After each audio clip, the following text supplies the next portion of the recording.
Hello, and welcome to my podcast of Sir Arthur Conan Doyle's favorite Sherlock Holmes stories. Settle in for a riveting tale told by Dr. John Watson, Sherlock Holmes' devoted friend, associate, and chronicler of their escapades. In this episode, I'm reading The Adventure of the Empty House.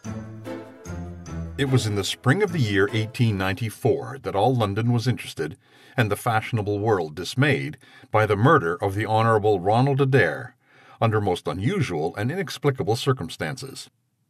The public has already learned those particulars of the crime that came out in the police investigation, but a good deal was suppressed upon that occasion, since the cause for the prosecution was so overwhelmingly strong that it was not necessary to bring forward all the facts. Only now, at the end of nearly 10 years, am I allowed to supply these missing links which make up the whole of that remarkable chain.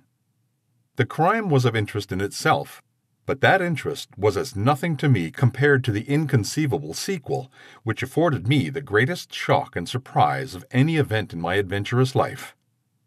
Even now, after this long interval, I find myself thrilling as I think of it, and feeling once more that sudden flood of joy, amazement, and incredulity which utterly submerged my mind. Let me say to that public which has shown some interest in those glimpses, which I have occasionally given them of the thoughts and actions of a very remarkable man, that they are not to blame me if I have not shared my knowledge with them, for I should have considered it my first duty to have done so, had I not been barred by a positive prohibition from his own lips, which was only withdrawn upon the 3rd of last month. It can be imagined that my close intimacy with Sherlock Holmes had interested me deeply in crime, and that after his disappearance I never failed to read with care the various problems which came before the public, and I even attempted more than once for my own private satisfaction to employ his methods in their solution, though with indifferent success. There was none, however, which appealed to me like this tragedy of Ronald Adair. As I read the evidence at the inquest, which led up to a verdict of willful murder against some person or persons unknown, I realized more clearly than I had ever done the loss which the community had sustained by the death of Sherlock Holmes. There were points about this strange business which would, I was sure, have specially appealed to him, and the efforts of the police would have been supplemented, or more probably anticipated, by the trained observation and the alert mind of the first criminal agent in Europe. All day as I drove upon my round, I turned over the case in my mind, and found no explanation which appeared to me to be adequate. At the risk of telling a twice-told tale, I will recapitulate the facts as they were known to the public at the conclusion of the inquest. The Honourable Ronald Adair was the second son of the Earl of Maynooth, at that time governor of one of the Australian colonies. Adair's mother had returned from Australia to undergo an operation for a cataract, and she, her son Ronald, and her daughter Hilda were living together at 427 Park Lane. The youth moved in the best society, and had, so far as was known, no enemies and no particular vices. He'd been engaged to Miss Edith Woodley of Carstairs, but the engagement had been broken off by mutual consent some months before, and there was no sign that it had left any very profound feeling behind it. For the rest, the man's life moved in a narrow and conventional circle, for his habits were quiet and his nature unemotional. Yet it was upon this easy-going young aristocrat that death came in most strange and unexpected form, between the hours of 10 and 11:20 on the night of March 30th, 1894. Ronald Adair was fond of cards, playing continually, but never for such stakes as would hurt him. He was a member of the Baldwin, the Cavendish, and the Bagatelle card clubs. It was shown that after dinner on the day of his death, he had played a rubber of whist at the latter club. He had also played there in the afternoon. The evidence of those who had played with him, Mr. Murray, Sir John Hardy, and Colonel Moran, showed that the game was whist, and that there was a fairly equal fall of the cards. Adair might have lost £5, but not more. His fortune was a considerable one, and such a loss could not in any way affect him. He had played nearly every day at one club or another, but he was a cautious player, and usually rose a winner. It came out in evidence that in partnership with Colonel Moran, he had actually won as much as £420 in a sitting some weeks before, from Godfrey Milner and Lord Balmoral. So much for his recent history, as it came out in the inquest. On the evening of the crime, he returned from the club exactly at 10. His mother and sister were out spending the evening with a relation. The servant deposed that she heard him enter the front room on the second floor, generally used as his sitting room. She had lit a fire there, and as it smoked, she had opened the window. No sound was heard from the room until 11:20, the hour of the return of Lady Maynooth and her daughter. Desiring to say good night, she had attempted to enter her son's room. The door was locked on the inside, and no answer could be got to their cries and knocking. Help was obtained, and the door forced. The unfortunate young man was found lying near the table. His head had been horribly mutilated by an expanded revolver bullet, but no weapon of any sort was to be found in the room. On the table lay 2 banknotes for £20 each and £17 10 in silver and gold, the money arranged in little piles of varying amount. There were some figures also upon a sheet of paper, with the names of some club friends opposite to them, from which it was conjectured that before his death he was endeavoring to make out his losses or winnings at cards. A minute examination of the circumstances served only to make the case more complex. In the first place, no reason could be given why the young man should have fastened the door upon the inside. There was the possibility that the murderer had done this, and had afterwards escaped by the window.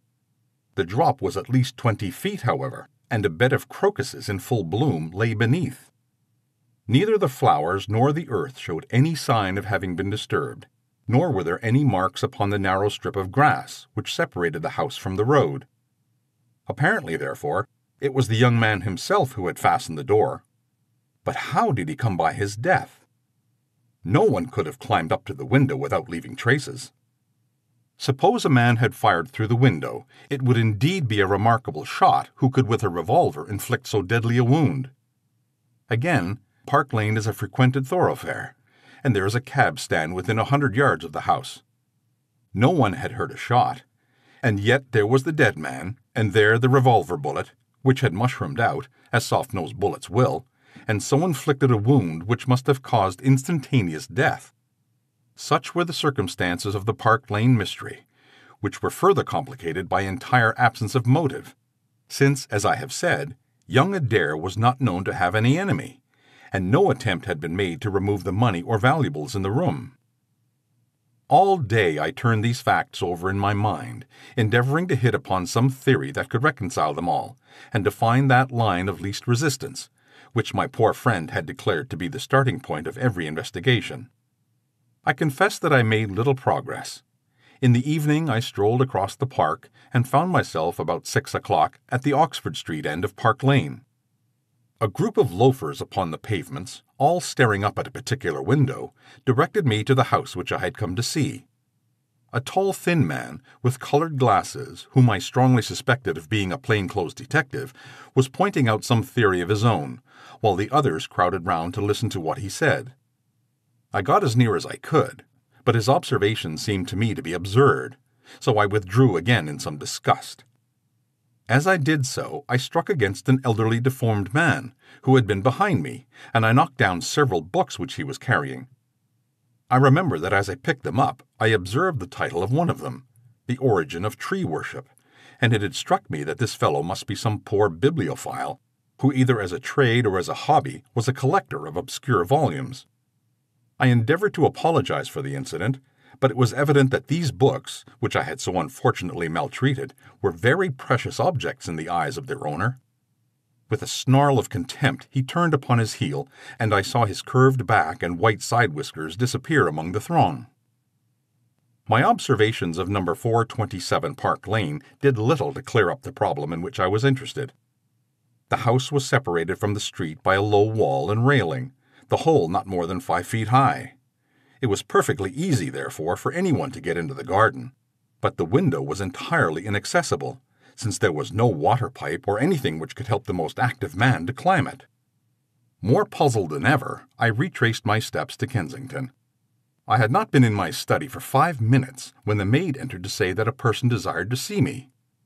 To my astonishment, it was none other than my strange old book collector, his sharp, wizened face peering out from a frame of white hair, and his precious volumes, a dozen of them at least, wedged under his right arm. "You're surprised to see me, sir?" said he in a strange, croaking voice. I acknowledged that I was. "Well, I've a conscience, sir, and when I chanced to see you go into this house, as I came hobbling after you, I thought to myself, I'll just step in and see that kind gentleman, and tell him that if I was a bit gruff in my manner, there was no harm meant, and that I am much obliged to him for picking up my books." "You make too much of a trifle," said I. "May I ask how you knew who I was?" "Well, sir, if it's not too great a liberty, I'm a neighbor of yours, for you'll find my little bookshop at the corner of Church Street, and very happy to see you, I'm sure. Maybe you collect yourself, sir. Here's British Birds, and Catullus, and The Holy War, a bargain, every one of them. With 5 volumes, you could just fill that gap on that second shelf. It looks untidy, does it not, sir?" I moved my head to look at the cabinet behind me. When I turned again, Sherlock Holmes was standing, smiling at me across my study table. I rose to my feet, stared at him for some seconds in utter amazement, and then it appears I must have fainted for the first and last time in my life. Certainly a grey mist swirled before my eyes, and when it cleared I found my collar ends undone, and the tingling aftertaste of brandy upon my lips. Holmes was standing over my chair, his flask in his hand. "My dear Watson," said the well-remembered voice, "I owe you 1,000 apologies. I had no idea that you would be so affected." I gripped him by the arm. "Holmes," I cried, "is it really you? Can it indeed be that you're alive? Is it possible that you succeeded in climbing out of that awful abyss?"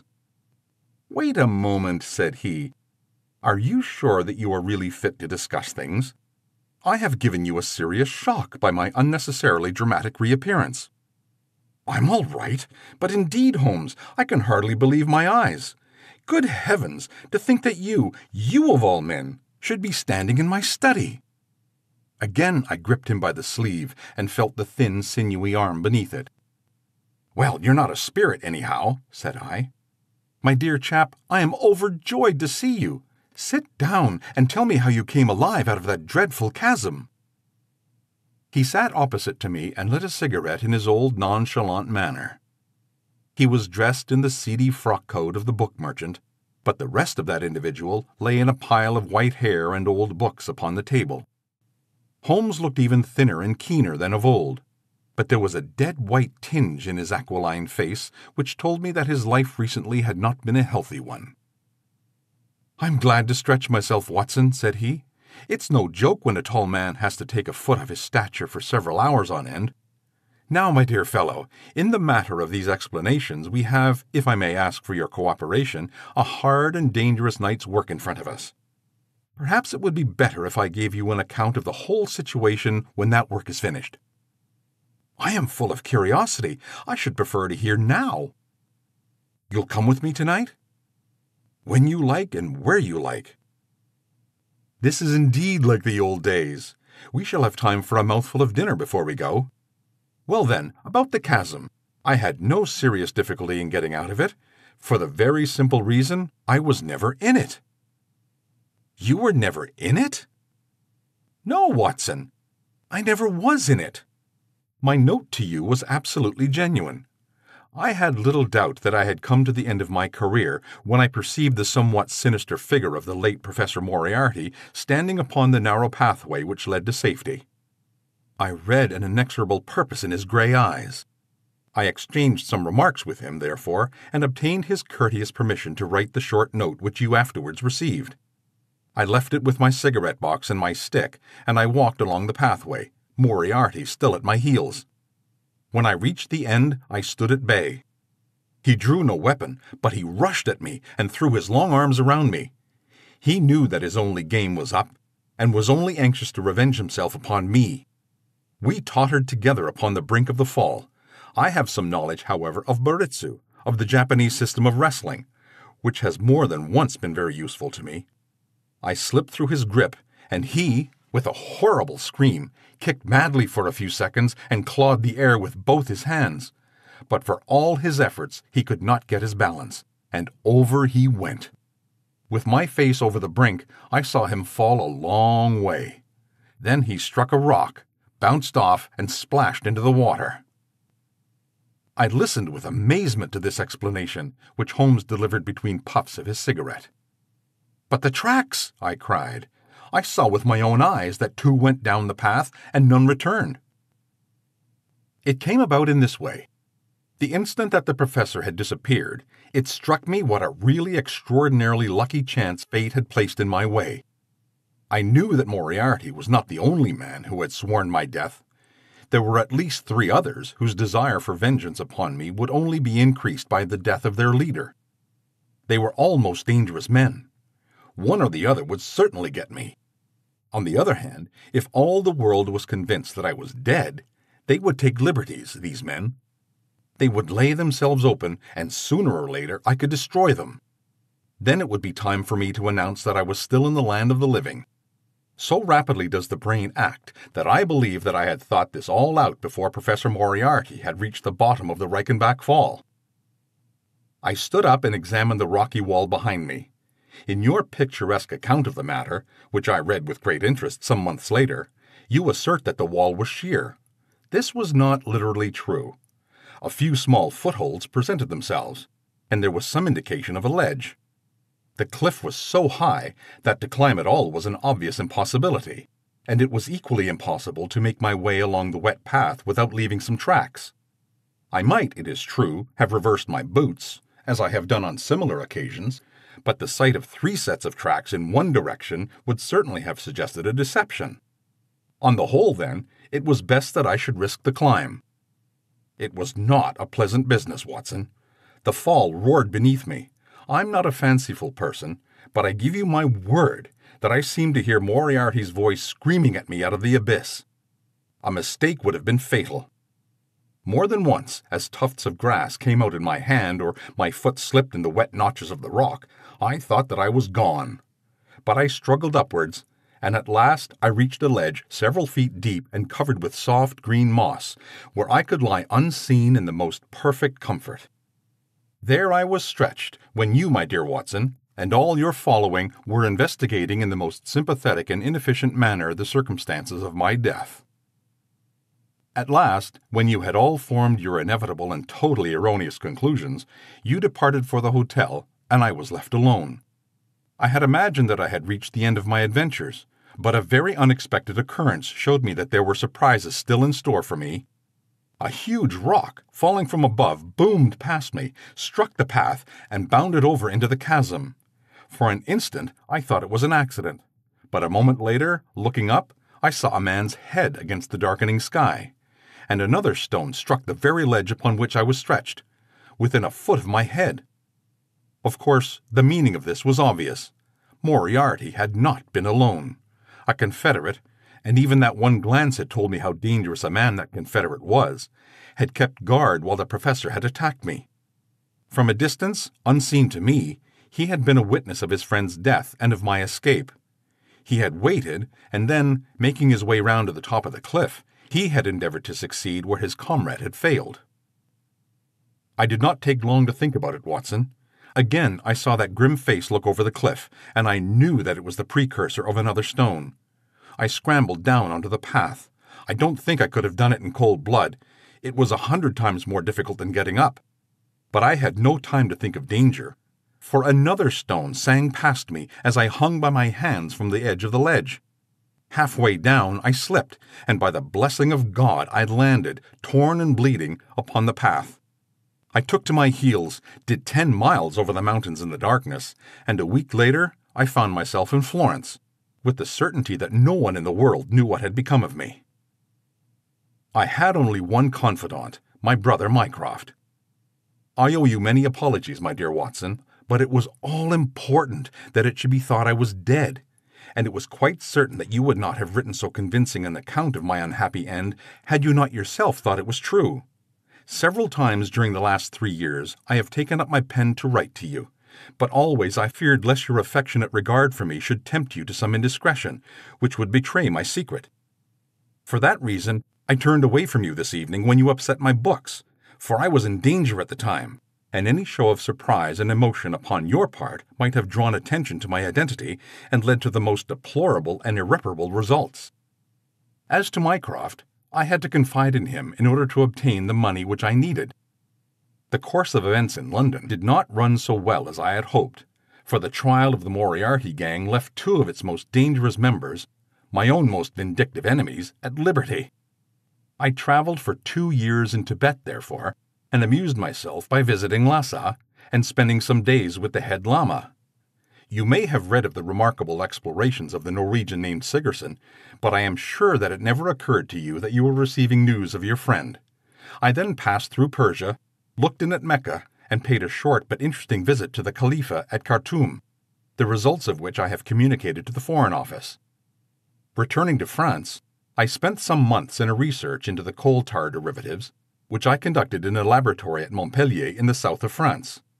Having concluded this to my satisfaction, and learning that only one of my enemies was now left in London, I was about to return when my movements were hastened by the news of this remarkable Park Lane mystery, which not only appealed to me by its own merits, but which seemed to offer some most peculiar personal opportunities.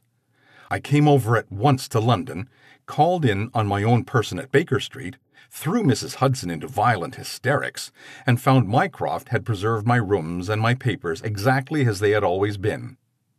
So it was, my dear Watson, that at 2 o'clock today I found myself in my old armchair in my old room, and only wishing that I could have seen my old friend Watson in the other chair which he had so often adorned. Such was the remarkable narrative to which I listened on that April evening, a narrative which would have been utterly incredible to me had it not been confirmed by the actual sight of the tall, spare figure and the keen, eager face which I had never thought to see again. In some manner, he had learned of my own sad bereavement, and his sympathy was shown in his manner rather than in his words. "Work is the best antidote to sorrow, my dear Watson," said he, "and I have a piece of work for us both tonight, which, if we can bring it to a successful conclusion, will in itself justify a man's life on this planet." In vain I begged him to tell me more. "You'll hear and see enough before morning," he answered. "We have 3 years of the past to discuss. Let that suffice until 9:30, when we start upon the notable adventure of the empty house." It was indeed like old times, when at that hour I found myself seated beside him in a hansom, my revolver in my pocket, and the thrill of adventure in my heart. Holmes was cold and stern and silent. As the gleam of the street lamps flashed upon his austere features, I saw that his brows were drawn down in thought and his thin lips compressed. I knew not what wild beast we were about to hunt down in the dark jungle of criminal London, but I was well assured from the bearing of this master huntsman that the adventure was a most grave one, while the sardonic smile, which occasionally broke through his aesthetic gloom, boded little good for the object of our quest. I had imagined that we were bound for Baker Street, but Holmes stopped the cab at the corner of Cavendish Square. I observed that as he stepped out, he gave a most searching glance to right and left, and at every subsequent street corner he took the utmost pains to assure that he was not followed. Our route was certainly a singular one. Holmes' knowledge of the byways of London was extraordinary, and on this occasion he passed rapidly and with an assured step through a network of mews and stables the very existence of which I had never known.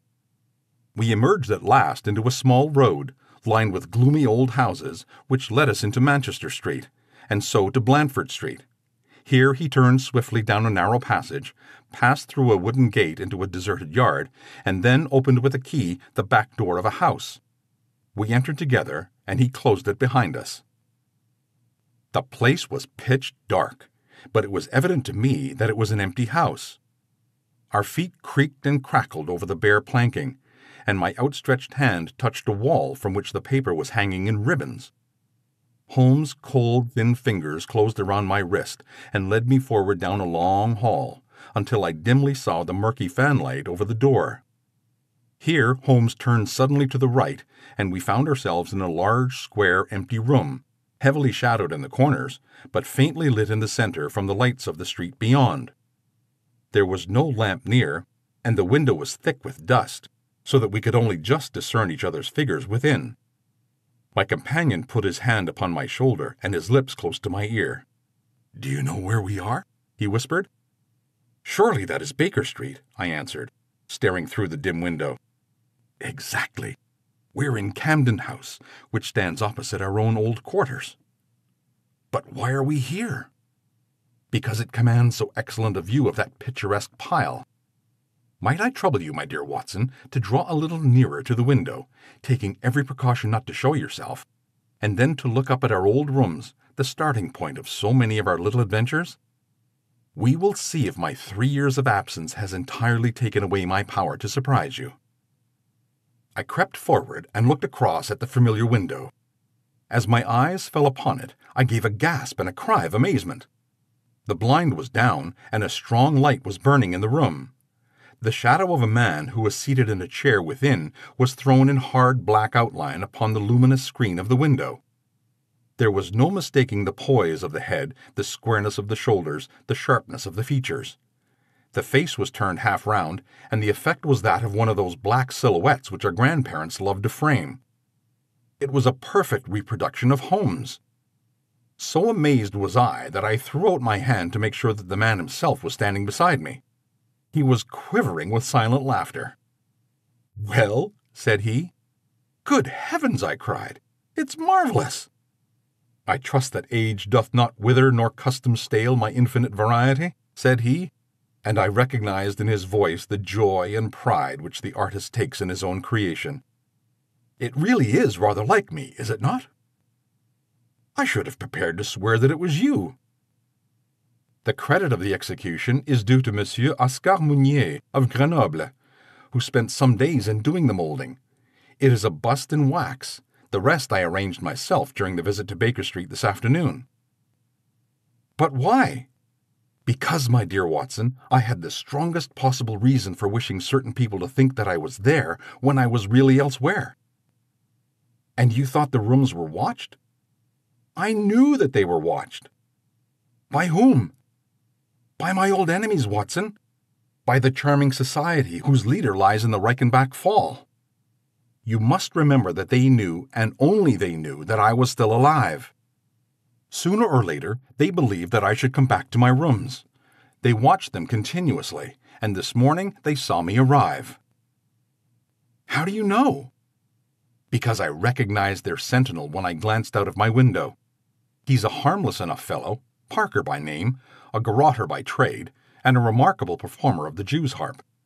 I cared nothing for him, but I cared a great deal for the much more formidable person who was behind him, the bosom friend of Moriarty, the man who dropped the rocks over the cliff, the most cunning and dangerous criminal in London. That is the man who was after me tonight, Watson, and that is the man who is quite unaware that we are after him." My friend's plans were gradually revealing themselves. From this convenient retreat, the watchers were being watched and the trackers tracked. That angular shadow up yonder was the bait, and we were the hunters. In silence we stood in the darkness and watched the hurrying figures who passed and repassed in front of us. Holmes was silent and motionless, but I could tell that he was keenly alert, and that his eyes were fixed intently upon the stream of passers-by. It was a bleak and boisterous night, and the wind whistled shrilly down the long street. Many people were moving to and fro, most of them muffled in their coats and cravats. Once or twice it seemed to me that I had seen the same figure before, and I especially noticed 2 men who appeared to be sheltering themselves from the wind in the doorway of a house some distance up the street. I tried to draw my companion's attention to them, but he gave a little ejaculation of impatience and continued to stare into the street. More than once he fidgeted with his feet and tapped rapidly with his fingers upon the wall. It was evidence to me that he was becoming uneasy, and that his plans were not working out altogether as he had hoped. At last, as midnight approached and the street gradually cleared, he paced up and down the room in uncontrollable agitation. I was about to make some remark to him when I raised my eyes to the lighted window and again experienced almost as great a surprise as before. I clutched Holmes' arm and pointed upwards. "The shadow has moved," I cried. It was indeed no longer the profile, but the back, which was turned towards us. 3 years had certainly not smoothed the asperities of his temper, or his impatience with the less active intelligence than his own. "Of course it has moved," said he. Am I such a farcical bungler, Watson, that I should erect an obvious dummy and expect that some of the sharpest men in Europe would be deceived by it? We've been in this room 2 hours, and Mrs. Hudson has made some changes in that figure 8 times, or once every quarter of an hour. She works it from the front, so that her shadow may never be seen. Ah! He drew in his breath with a shrill, excited intake. In the dim light, I saw his head thrown forward, his whole attitude rigid with attention. Those 2 men might have been crouching in the doorway, but I could no longer see them. All was still and dark, save only that bright yellow screen in front of us, with the black figure outlined upon its center. Again, in the utter silence, I heard that thin, sibilant note which spoke of intense, suppressed excitement. An instant later, he pulled me back into the darkest corner of the room, and I felt his warning hand upon my lips. The fingers which clutched me were quivering. Never have I known my friend more moved, and yet the dark street still stretched lonely and motionless before us. But suddenly I was aware of that which his keener senses had already distinguished. A low, stealthy sound came to my ears, not from the direction of Baker Street, but from the back of the very house in which we lay concealed. A door opened and shut. An instant later, steps crept down the passage, steps which were meant to be silent, but which reverberated harshly through the empty house. Holmes crouched back against the wall, and I did the same, my hand closing upon the handle of my revolver. Peering through the gloom, I saw the vague outline of a man, a shade blacker than the blackness of the open door. He stood for an instant, and then crept forward, crouching, menacing, into the room. He was within 3 yards of us, this sinister figure, and I had braced myself to meet his spring before I realized that he had no idea of our presence. He passed close beside us, stole over to the window, and very softly and noiselessly raised it for half a foot.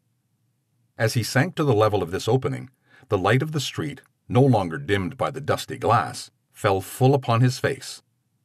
The man seemed to be beside himself with excitement. His 2 eyes shone like stars, and his features were working convulsively. He was an elderly man with a thin projecting nose, a high bald forehead, and a huge grizzled mustache. An opera hat was pushed to the back of his head, and an evening dress shirt front gleamed out through his open overcoat. His face was gaunt and swarthy, scored with deep savage lines. In his hand he carried what appeared to be a stick, but as he laid it down upon the floor, it gave a metallic clang.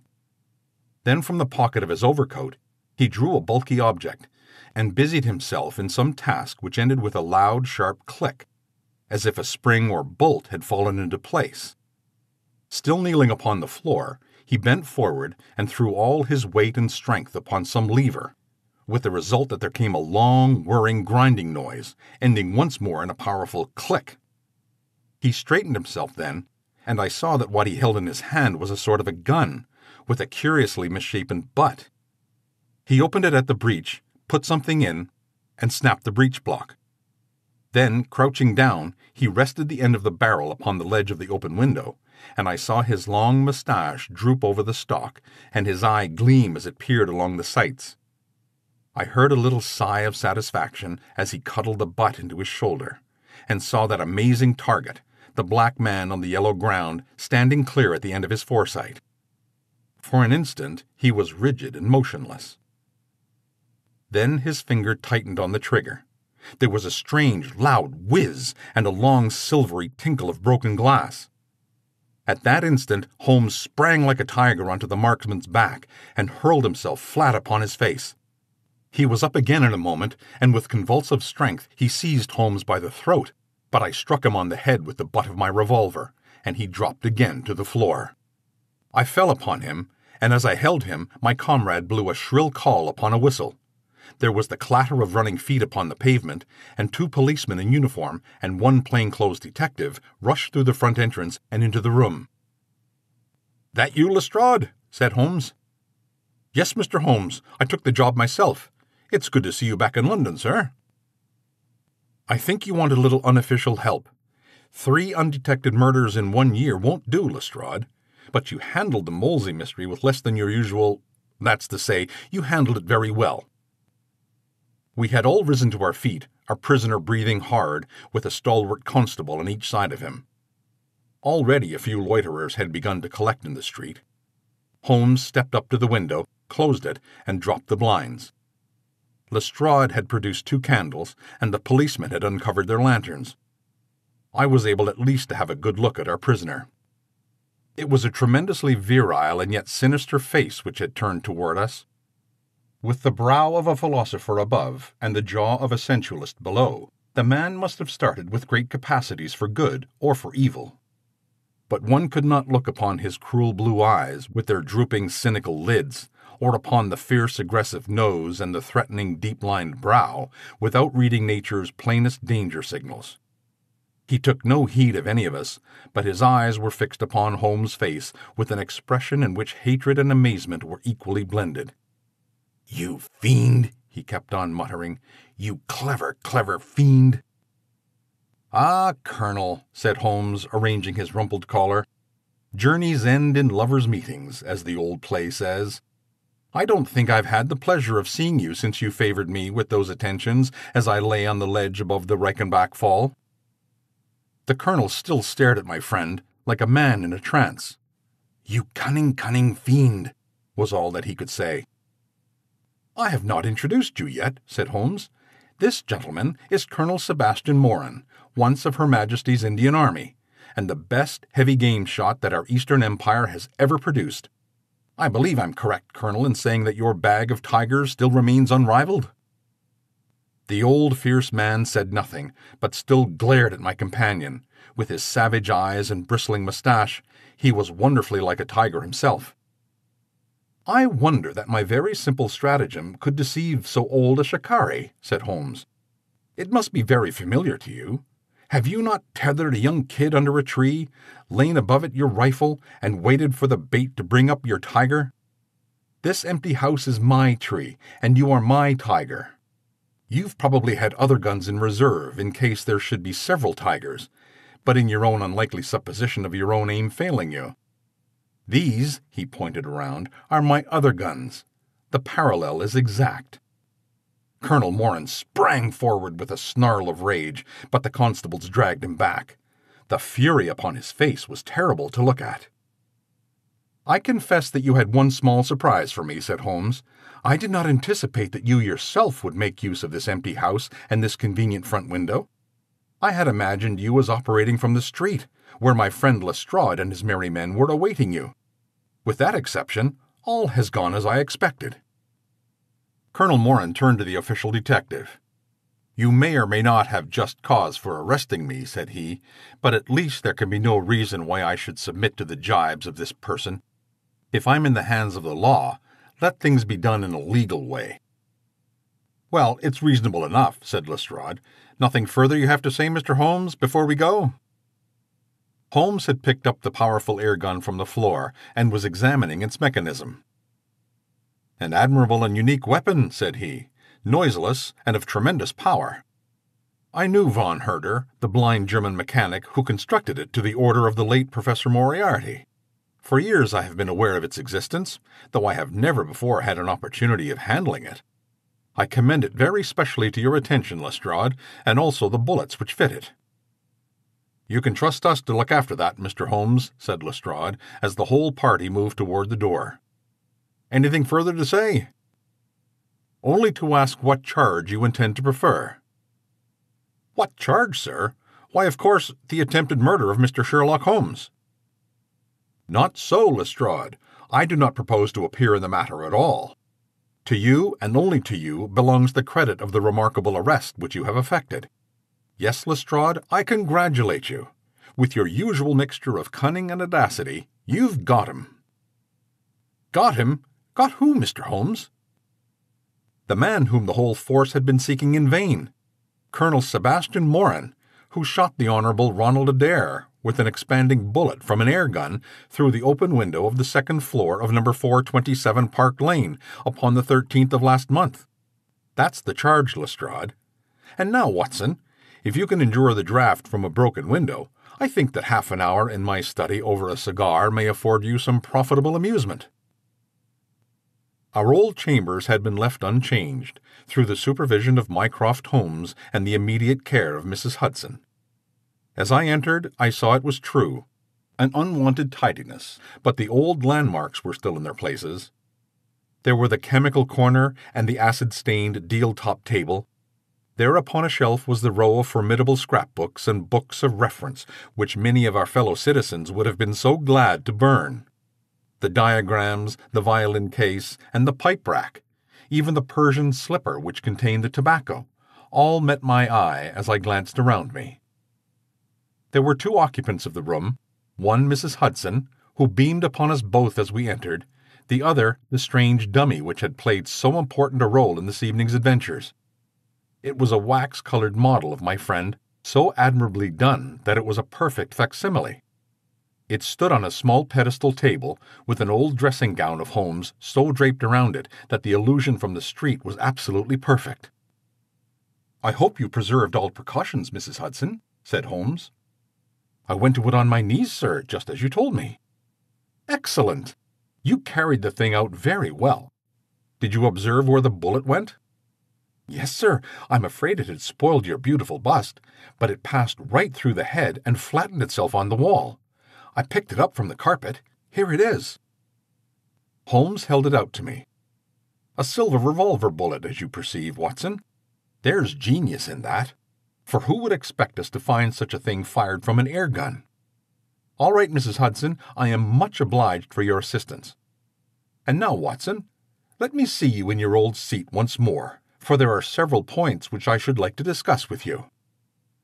He had thrown off the seedy old frock, and now he was the Holmes of old, in the mouse-colored dressing-gown which he took from his effigy. "The old shikari's nerves have not lost their steadiness, nor his eyes their keenness," said he with a laugh, as he inspected the shattered forehead of his bust. "Plumb in the middle of the back of the head, and smack through the brain. He was the best shot in India, and I expect there are few better in London. Have you heard the name?" "No, I've not." "Well, well, such is fame. But then, if I remember aright, you had not heard the name of Professor James Moriarty, who had one of the great brains of the century. Just give me down my index of biographies from the shelf." He turned over the pages lazily, leaning back in his chair and blowing great clouds of smoke from his cigar. "My collection of M's is a fine one," said he. "Moriarty himself is enough to make any letter illustrious. And here is Morgan the poisoner, and Meridew the abominable memory, and Matthews, who knocked out my left canine in the waiting-room at Charing Cross, and finally here's our friend of tonight."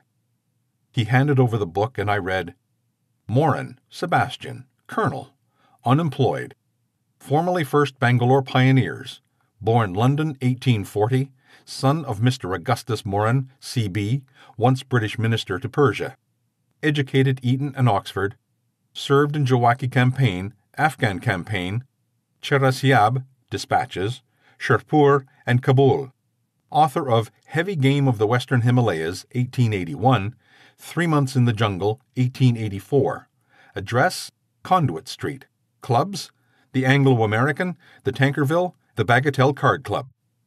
On the margin was written in Holmes' precise hand, "The second most dangerous man in London." "This is astonishing," said I, as I handed back the volume. "The man's career is that of an honorable soldier." "It's true," Holmes answered. "Up to a certain point he did well.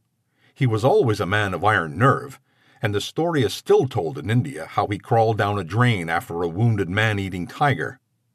There are some trees, Watson, who grow to a certain height and then suddenly develop some unsightly eccentricity. You will see it often in humans. I have a theory that the individual represents in his development the whole procession of his ancestors, and that such a sudden turn to good or evil stands for some strong influence which came into the line of his pedigree. The person becomes, as it were, the epitome of the history of his own family." "It is surely rather fanciful." "Well, I don't insist upon it. Whatever the case, Colonel Moran began to go wrong. Without any open scandal, he still made India too hot to hold him. He retired, came to London, and again acquired an evil name. It was at this time that he was sought out by Professor Moriarty, to whom for a time he was chief of the staff. Moriarty supplied him liberally with money, and he used him only in 1 or 2 very high-class jobs, which no ordinary criminal could have undertaken. You may have some recollection of the death of Mrs. Stewart of Lauder in 1887, no? Well, I'm sure Morin was at the bottom of it, but nothing could be proved. So cleverly was the colonel concealed that even when the Moriarty gang was broken up, we could not incriminate him. You remember at that date when I called upon you in your rooms, how I put up the shutters for fear of air guns? No doubt you thought me fanciful. I knew exactly what I was doing, for I knew of the existence of this remarkable gun, and I knew also that one of the best shots in the world would be behind it. When we were in Switzerland, he followed us with Moriarty, and it was undoubtedly he who gave me the evil 5 minutes on the Reichenbach ledge. You may think that I read the papers with some attention during my sojourn in France, on the lookout for any chance of laying him by the heels. So long as he was free in London, my life would really not have been worth living. Day and night the shadow would have been over me, and sooner or later his chance must have come. But what could I do? I could not shoot him at sight, or I should myself be in the dock. There was no use appealing to a magistrate. They cannot infer on the strength of what would appear to them to be a wild suspicion. So I could do nothing. But I watched the criminal news, knowing that sooner or later I should get him. Then came the death of this Ronald Adair. My chance had come at last. Knowing what I did, was it not certain that Colonel Morin had done it?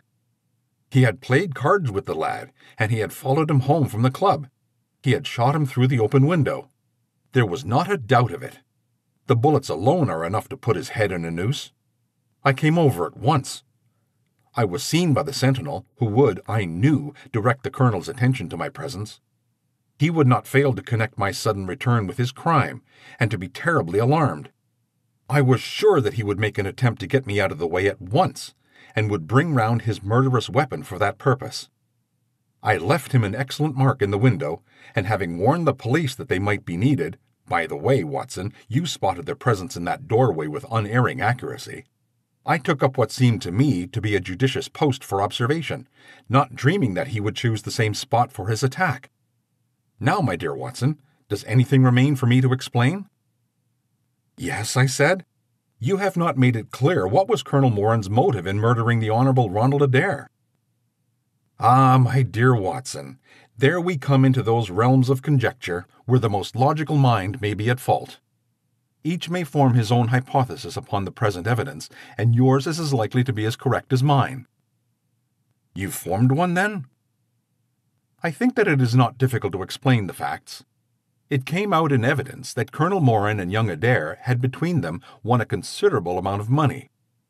Now Morin undoubtedly played foul. Of that I have long been aware. I believe that on the day of the murder Adair had discovered that Morin was cheating. Very likely he had spoken to him privately, and had threatened to expose him, unless he voluntarily resigned his membership in the club and promised not to play cards again. It is unlikely that a youngster like Adair would at once make a hideous scandal by exposing a well-known man so much older than himself. Probably he acted as I suggest. The exclusion from his clubs would mean ruin to Morin, who lived by his ill-gotten card gains. He therefore murdered Adair, who at the time was endeavoring to work out how much money he should himself return, since he could not profit by his partner's foul play. He locked the door, lest the lady should surprise him, and insist upon knowing what he was doing with these names and coins. Will it pass? I have no doubt that you have hit upon the truth. It will be verified or disproved at the trial. Meanwhile, come what may, Colonel Morin will trouble us no more. The famous airgun of von Herder will embellish the Scotland Yard Museum, and once again Mr. Sherlock Holmes is free to devote his life to examining those interesting little problems which the complex life of London so plentifully presents.